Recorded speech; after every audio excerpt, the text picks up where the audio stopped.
Hello students, welcome to my YouTube channel AM and AC classes। हमारे class में आज का टॉपिक है क्लास 11th चैप्टर नंबर 1। हम लोग यहाँ चैप्टर नंबर 1 इसकी बात कर रहे हैं, चैप्टर फर्स्ट की बात कर रहे हैं। ठीक है, चैप्टर फर्स्ट कौन सा चैप्टर है? Some basic concept of chemistry. तो some basic concept of chemistry में इस क्लास में हमारा टॉपिक है डाल्टन्स एटॉमिक मॉडल, यानी डाल्टन का एटॉमिक मॉडल जो है ये हमारा टॉपिक है आज का। इसको डिस्कस करेंगे हम लोग। तो ध्यान रखिएगा स्टूडेंट्स, जो डाल्टन लिखा हुआ है, डाल्टन एक साइंटिस्ट का नेम है, ये एक साइंटिस्ट हैं। इन्होंने एटम के बारे में कुछ बताया सबसे पहले। इनसे पहले भी कुछ लोगों ने वर्कआउट किया, लेकिन वो लोग उतना इफेक्टिव वर्क नहीं किए थे जितना इन्होंने किया। एक तरह से जो एटॉमिक मॉडल है उसकी शुरुआत कहां से होती है? डाल्टन के यहां से होता है, इनके समय से होता है। ठीक है, इनके पहले भी कुछ लोगों ने वर्क किया था, लेकिन वो सब आपको नहीं पढ़ना है। आपको स्टार्ट कहां से करना है? डाल्टन के यहां से।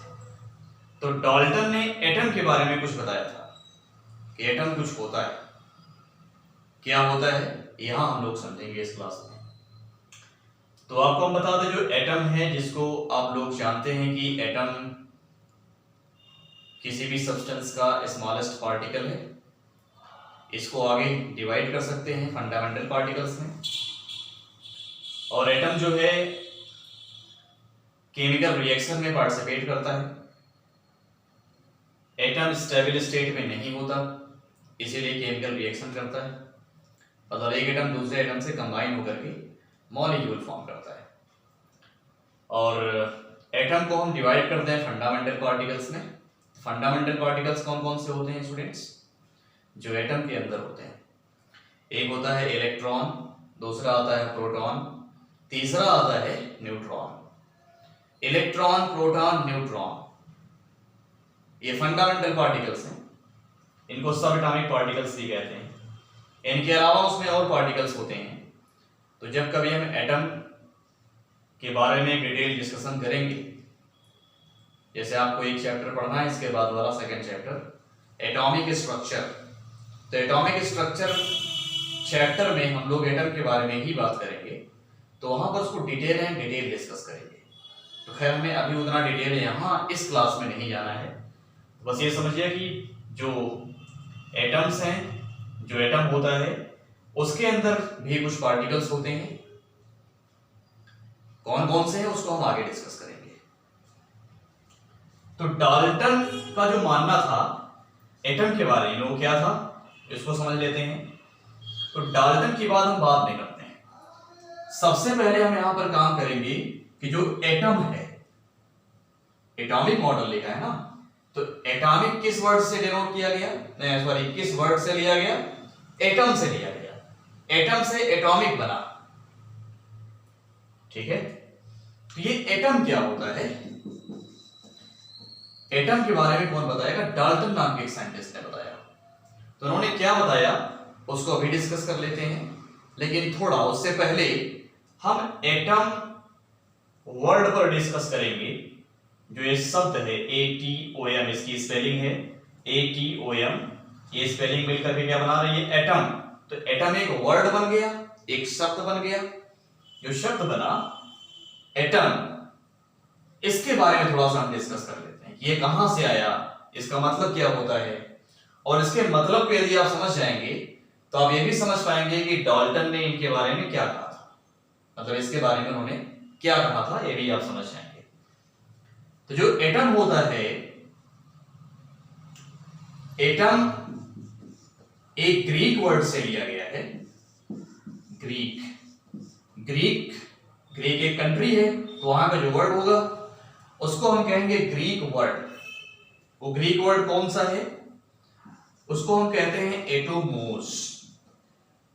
ठीक है, एटोमोस। एटोमोज का मतलब होता है, इसकी मीनिंग क्या होगी? इसकी मीनिंग होती है अनकटेबल, अनकट,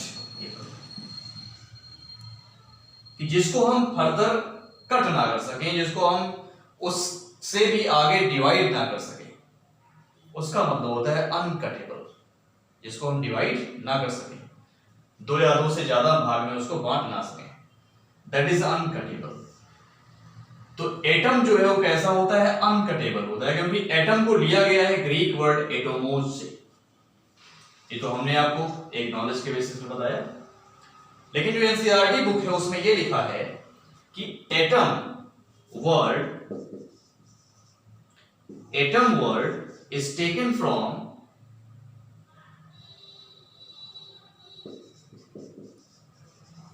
एटोमियो। अब ये एटोमियो कहां का वर्ड है? एटोमियो जो है ये यूनान का वर्ड है। यूनान तो आप लोग जानते होंगे ना, यूनानी लैंग्वेज का ये वर्ड है। इसकी मीनिंग क्या होती है? इसकी मीनिंग होती है students indivisible.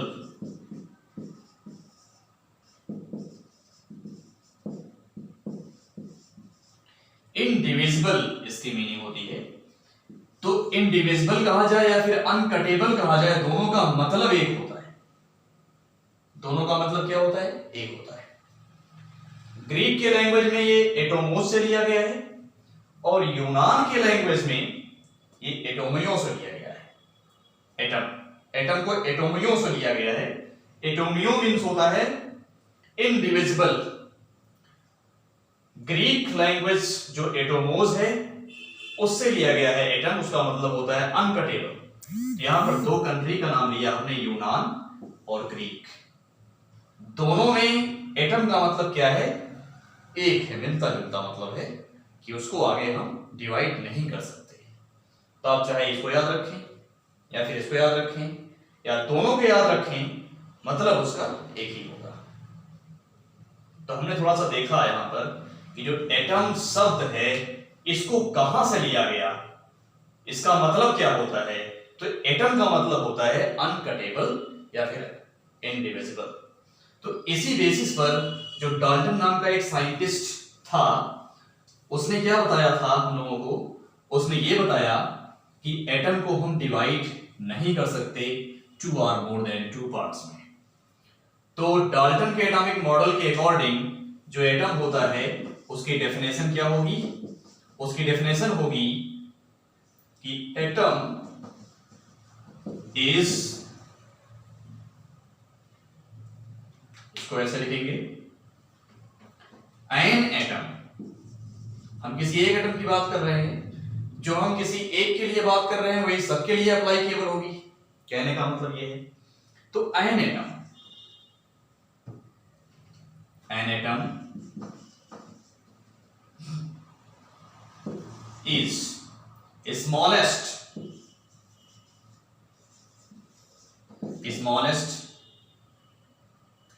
indivisible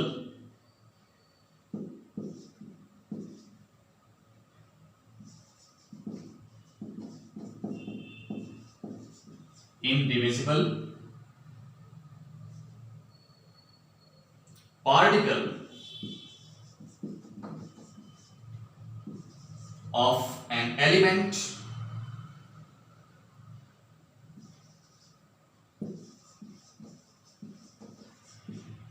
which take part in chemical reaction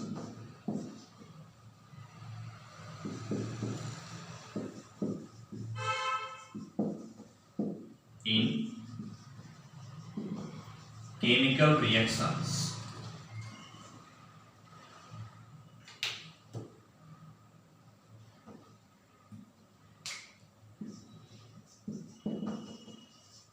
ठीक है, इसको शॉर्ट में लिख दिया, आप समझ जाना और लंबा चौड़ा नहीं। ठीक, इसका मतलब रिएक्शन होता है, शॉर्ट टर्म में लिखा हमने। तो according to Dalton's atomic model an atom is smallest indivisible particle of an element which take part in chemical reaction। ठीक है, जो केमिकल रिएक्शन में पार्टिसिपेट करता है, जो केमिकल रिएक्शन में भाग लेता है, वो होता है एटम, और उसको हम 2 or more than 2 पार्ट्स में डिवाइड नहीं कर सकते। यही सबसे छोटा पार्टिकल है। कहने का मतलब आप कोई सब्सटेंस ले लीजिए, उसको आप कट करते जाइए, छोटे छोटे पार्ट में तोड़ते जाइए, तो एक सबसे छोटा पार्टिकल मिलेगा जो आगे नहीं टूटेगा। डाल्टन के अकॉर्डिंग उसको हम कहते हैं एटम। तो इन्होंने जो डेफिनेशन दी है, इस डेफिनेशन से हम लोग यहां पर कई पॉइंट समझेंगे कि इसमें कितने सारे पॉइंट छिपे हुए हैं, उसको एक्सप्लोर करके देखेंगे। क्योंकि ध्यान रखिए, जब कोई साइंटिस्ट एक स्टेटमेंट देता है अपना, तो उसमें बहुत सारी बातें बताने की कोशिश करता है, जैसा कि डाल्टन ने किया। तो यहां पर जो इसका स्टेटमेंट है डाल्टन का, इसमें पहला पॉइंट क्या बनेगा? पहला पॉइंट हम यहां से यहां तक देखेंगे, N atom is smallest indivisible particle of an element. पहले यहां से यहां तक का जो स्टेटमेंट है, इस स्टेटमेंट से कितने पॉइंट निकल करके आते हैं, पहले हम इसको समझते हैं। तो स्टूडेंट्स ध्यान दीजिएगा थोड़ा। तो सबसे पहली बात इसमें यही निकल के आती है कि एटम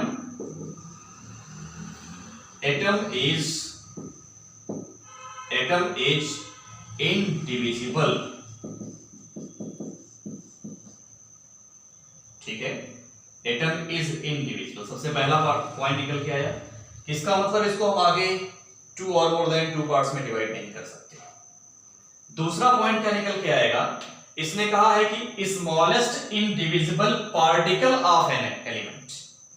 इसका मतलब यह रहा कि किसी एक एलिमेंट के अंदर जितने भी एटम्स होंगे वो सभी क्या होंगे? सिमिलर होंगे, एक जैसे होंगे। तो कहने का मतलब ये है, एक पॉइंट यहां पर निकल के आएगा, all atoms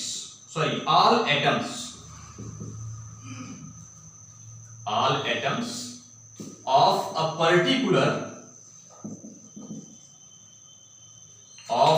particular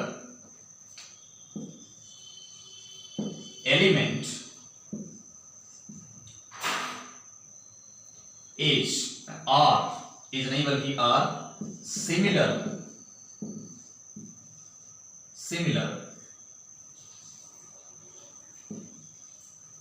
in all respects,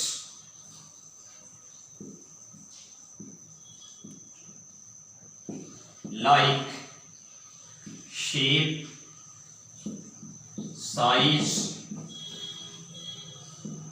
mass and volume। कहने का मतलब किसी पर्टिकुलर एलिमेंट के जितने भी एटम्स होंगे, उसके अंदर जो भी एटम्स होंगे, वो सभी shape, size, mass and volume all respects में सेम होंगे। अब इसी स्टेटमेंट से हम इसका एक अपोजिट पॉइंट भी निकाल सकते हैं।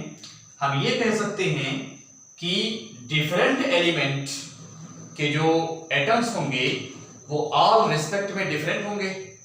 जैसे कहने का मतलब, यदि हम इस पॉइंट की बात करें तो आप सोडियम एटम ले लीजिए। सोडियम एलिमेंट के जितने भी एटम्स होंगे, उन सभी में यदि आप उनका साइज देखेंगे, उनका शेप देखेंगे, उनका मास देखेंगे एंड उनका वॉल्यूम देखेंगे, तो सब कुछ उनका एक जैसा होगा। इसी तरह से तो आपको हम यहां पर यह बता रहे थे कि जैसे हमने किसी एक एलिमेंट की बात की, उसके जितने भी एटम्स होंगे सब एक जैसे होंगे इन ऑल रिस्पेक्ट्स में। लेकिन यदि हम डिफरेंट एलिमेंट्स ले लें और उनका एटम्स लेकर के एक दूसरे के साथ कंपेयर करें, तो हम पाएंगे कि वो सभी इन सभी रिस्पेक्ट्स में क्या होंगे? डिफरेंट होंगे। फॉर एग्जांपल, यदि हमें सपोज दैट सोडियम ले लिया और पोटेशियम ले लिया, तो सोडियम अलग एलिमेंट है, पोटेशियम अलग एलिमेंट है। तो सोडियम एंड पोटेशियम में दोनों अलग अलग एलिमेंट हैं। एक सोडियम एटम हो गया, दूसरा पोटेशियम एटम हो गया। पोटेशियम एटम का कंपैरिजन आप सोडियम एटम के साथ करेंगे ये दोनों atom in all respects, shape, size, mass and volume, इन सभी में क्या होंगे? डिफरेंट होंगे। It is the opposite point of this. इसका ये अपोजिट पॉइंट बताया हमने दूसरा, ठीक है। तो यहां पर जो है लिखेंगे the atoms of different element are different in all respects,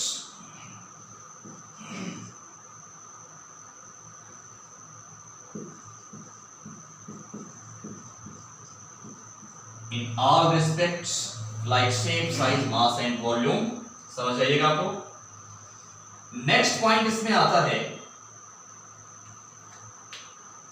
इसी स्टेटमेंट में कि जब यही सबसे छोटा पार्टिकल है, इससे छोटा दूसरा पार्टिकल नहीं है, तो इसमें यह बात समझ में आती है कि जब यही सबसे छोटा है तो इसको हम बना भी नहीं सकते और ना ही इसको मिटा सकते हैं, ठीक। तो यहां लिखेंगे atom neither be created nor be destroyed although it convert from one form into another form। यहां लिख दिया हमने एटम्स या atoms can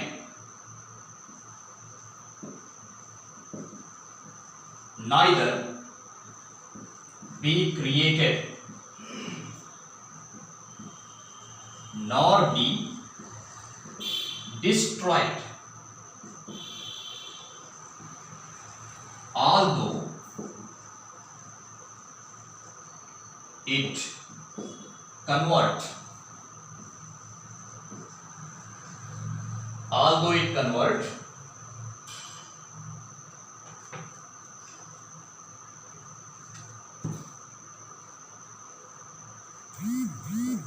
from one form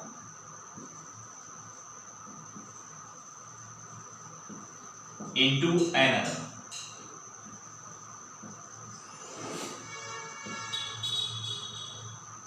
तो ध्यान दीजिए स्टूडेंट, हमने अभी क्या कहा था कि जब कोई साइंटिस्ट अपना स्टेटमेंट देता है तो अपने एक छोटे से स्टेटमेंट में कई बातें बताने की कोशिश करता है।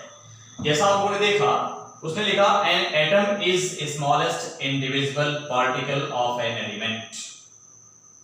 इतने स्टेटमेंट में इतनी बातें छिपी थी, ठीक। तो इसको नोट कर लीजिए, वीडियो पोस्ट करके इसको नोट कर लीजिए।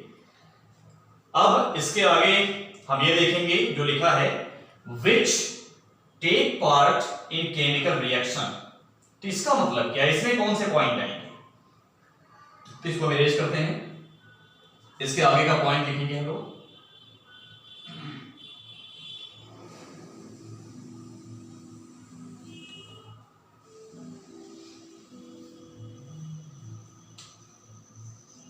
तो इसके आगे का पॉइंट ये है students, which take part in chemical reaction। इसका मतलब ये है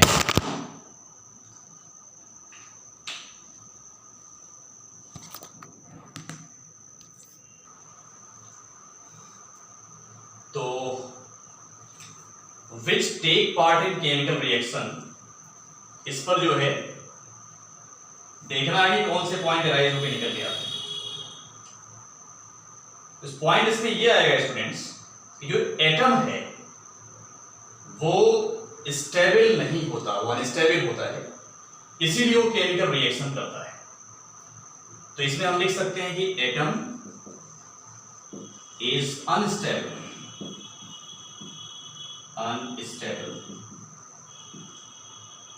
ठीक। ये अनस्टेबल होगा, और यदि ये अनस्टेबल होगा तभी केमिकल रिएक्शन करेगा, केमिकल रिएक्शन करके मॉलिक्यूल बनाएगा। कहने का मतलब इसमें ये है कि टू एटम्स आपस में कंबाइन होकर के कंपाउंड एटम बनाते हैं। जो डाल्टन है, इन्होंने मॉलिक्यूल का नाम नहीं लिया था, जिसको आज हम लोग मॉलिक्यूल कह रहे हैं, उसको इन्होंने कंपाउंड एटम कहा था। कहने का मतलब ये है, इन्होंने कहा two atoms combine to form compound atom. Compound atom, compound atom जिसको आज हम लोग क्या कहते हैं, मॉलिक्यूल कहते हैं। यहां ब्रैकेट में हम लिख दे रहे हैं जिसको आज के टर्म में मॉलिक्यूल कहा जाता है, ठीक है ना। आज के टर्म में इसको हम लोग क्या कहते हैं, मॉलिक्यूल कहते हैं। इन्होंने इसको कंपाउंड एटम कहा था। तो ये था डाल्टन्स एटॉमिक मॉडल। अब ये मॉडल जो है फेल हो गया, इसके कुछ पॉइंट्स अभी भी माने जाते हैं, लेकिन ज्यादातर पॉइंट इनके फेल हो गए। इनके पॉइंट फेल क्यों हुए स्टूडेंट्स, और कौन कौन से पॉइंट फेल हुए आपको बता दें हम। सबसे पहला पॉइंट इनका जो ये वाला है, ये गलत सिद्ध हुआ, क्योंकि इन्होंने लिखा है कि एटम इज इनडिविजिबल, और आज हम लोग जानते हैं कि एटम के अंदर इलेक्ट्रॉन, प्रोटॉन एंड न्यूट्रॉन, इसके अलावा और पार्टिकल्स होते हैं जैसे meson, positron, neutron, anti neutrino, कई तरह के पार्टिकल्स होते हैं जिनको हम फंडामेंटल पार्टिकल्स कहते हैं। उनसे मिल करके एटम बना होता है।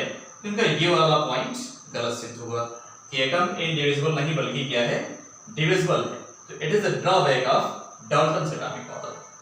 सेकंड पॉइंट उन्होंने लिखा है कि किसी भी पर्टिकुलर एलिमेंट में जितने भी एटम होंगे वो सभी ऑल रिस्पेक्ट में सिमिलर होंगे। इनका ये पॉइंट तब फेल हुआ जब आइसोटोप्स की डिस्कवरी हुई। बात समझ रहे हैं आपको। आइसोटोप्स का मतलब ये होता है कि जिन एटम का एटॉमिक मास डिफरेंट होता है लेकिन उनका एटॉमिक नंबर सेम होता है, उसको हम कहते हैं आइसोटोप्स। फॉर एग्जांपल, जैसे यहां पर हम लिख दें Cl, इसका एटॉमिक नंबर कितना होता है 17, यह है 35.5।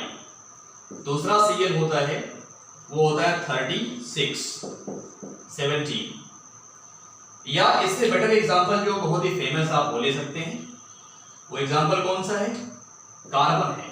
Carbon 12, carbon 13, carbon 14, atomic number सबका 6 है। ये सभी एक दूसरे के क्या हैं, आइसोटोप्स हैं। इनका एटॉमिक नंबर सेम है लेकिन एटॉमिक मास क्या है, डिफरेंट है। तो एटॉमिक मास डिफरेंट है, एटॉमिक नंबर सेम है। और यहां पर क्या कहा गया है स्टूडेंट्स, कि किसी भी पर्टिकुलर एलिमेंट के जितने भी एटम्स होते हैं उन वो सभी जो है shape, size, mass and volume सभी में सेम होते हैं, लेकिन यहां तो मास डिफरेंट हो गया ना। इनका ये वाला पॉइंट फेल हो गया। मतलब ये वाला पॉइंट ठीक है बट आइसोटोप्स को एक्सप्लेन नहीं कर पाया। इसके आगे जो इन्होंने इसकी उल्टी बात बताई थी कि डिफरेंट एलिमेंट के जो एटम्स हैं वो डिफरेंट होते हैं सभी रिस्पेक्ट में, तो ऐसा भी नहीं है। यदि हम आइसोबार्स की बात करें तो आइसोबार का मतलब जो आइसोटोप का उल्टा होता है। तो आइसोबार का एक एग्जांपल लिख ले रहे हैं स्टूडेंट्स। एक हमारे पास में है कैल्शियम जिसका मास होता है 40, दूसरा एग्जांपल है आर्गन जिसका मास होता है 40। ये दोनों अलग अलग एलिमेंट के एटम हैं। इन्होंने कहा था कि अलग अलग एलिमेंट के जो एटम्स होते हैं वो सभी रिस्पेक्ट में डिफरेंट होते हैं, लेकिन यहां पर हम क्या देख रहे हैं, ये कैल्शियम है और ये आर्गन है। कैल्शियम का मास 40 है, आर्गन का भी एटॉमिक मास कितना है 40 है, तो इनके एटॉमिक मास सेम हो गए। इसको हम आइसोबार्स कहते हैं। आइसोबार मतलब मास सेम हो। तो जो इसके बाद वाला पॉइंट था अभी इनका गलत सिद्ध हुआ, सबके लिए अप्लाईकेबल नहीं है। मींस इसके बाद वाला पॉइंट आइसोबार्स को एक्सप्लेन नहीं कर पाया। ओके, इसके बाद ये था कि एटम ही सबसे छोटा है, इसलिए उसको ना तो हम बना सकते हैं ना ही उसको हम मिटा सकते हैं, बल्कि उसका कन्वर्जन कर सकते हैं, क्योंकि उसमें मास होगा तो उसको हम एनर्जी में कन्वर्ट कर सकते हैं और एनर्जी से फिर से उसको हम मास में कन्वर्ट कर सकते हैं। ठीक है, तो ये अलग बात है। तो ये वाला पॉइंट इनका ठीक था। उसके आगे इन्होंने कहा कि जो एटम है वो क्या करता है, अनस्टेबल होता है, मतलब केमिकल रिएक्शन में पार्टिसिपेट करता है। तो यहाँ पर 2 पॉइंट निकल के आए। एक आया एटम जो है अनस्टेबल है, तो बात सही है, अनस्टेबल होता है। लेकिन ध्यान रखिए स्टूडेंट्स, जो हमारे पास में इनर्ट गैसेस हैं, नोबल गैसेस हैं, या उन्हीं को हम लोग अनरिएक्टिव गैसेस भी कहते हैं, उनका जो एटम है वो स्टेबल होता है। तो स्टेबल एटम्स जो हैं नोबल गैसेस के एटम्स को, इनका ये मॉडल एक्सप्लेन नहीं कर पा रहा है। बाकी सबके लिए ठीक है, बाकी सबको एक्सप्लेन कर रहा है। नेक्स्ट पॉइंट आता है two atoms combines to form compound atom. ये बात भी ठीक है। इस पॉइंट से ये होता है कि जो अभी आपने लॉ ऑफ केमिकल कॉम्बिनेशंस पढ़े हैं, उन लॉ ऑफ केमिकल कॉम्बिनेशंस को इनका मॉडल एक्सप्लेन करता है। ठीक है, इनका मॉडल क्या करता है, लॉ ऑफ केमिकल कॉम्बिनेशंस को एक्सप्लेन करता है। तो इस पॉइंट से law of chemical combination explain होता है। तो ये था Dalton's atomic model. Dalton's atomic model में इतना ही पॉइंट। ओके स्टूडेंट्स, तो इस क्लास में इतना ही रखते हैं। यदि आपको ये वीडियो अच्छा लगा हो, सब बातें समझ में आ रही हो, तो आप हमारे चैनल को लाइक, शेयर एंड सब्सक्राइब करना ना भूलिए। चैनल को सब्सक्राइब करिए और बेल आइकन को प्रेस कर दीजिए, जिससे हमारी आने वाले जो अगले अपडेट्स होंगी, जो अगली अपडेट्स होंगी, वो आपको तुरंत मिल जाएंगी। क्योंकि हमारे इस AM एंड ऐसी क्लासेस में एक सीक्वेंस में सब कुछ पढ़ाया जा रहा है, केमिस्ट्री में और साथ साथ मैथ में भी। तो यदि आप बेल आइकन को प्रेस कर देंगे तो आपको सब कुछ एक सीक्वेंस में मिलेगा। जैसे कोई वीडियो अपलोड होता है तो आपके पास तुरंत चला जाएगा। वीडियो क्या रोज अपलोड हो रही है, तो आप रोज पढ़िए। और वीडियो देखने के बाद यदि इसमें कोई डाउट हो, कहीं पर कोई प्रॉब्लम हो, तो आप कमेंट बॉक्स में अपनी प्रॉब्लम शेयर करिए, उसका रिप्लाई आपको दिया जाएगा। और आपकी प्रॉब्लम्स जो है सॉल्व की जाएंगी। अपनी प्रॉब्लम को, अपने क्वेश्चन को कमेंट बॉक्स में जरूर लिखिए, जिससे आपकी स्टडी और बेहतर हो सके। ओके, अपनी बात को यहीं पर खत्म करते हैं। जय हिंद।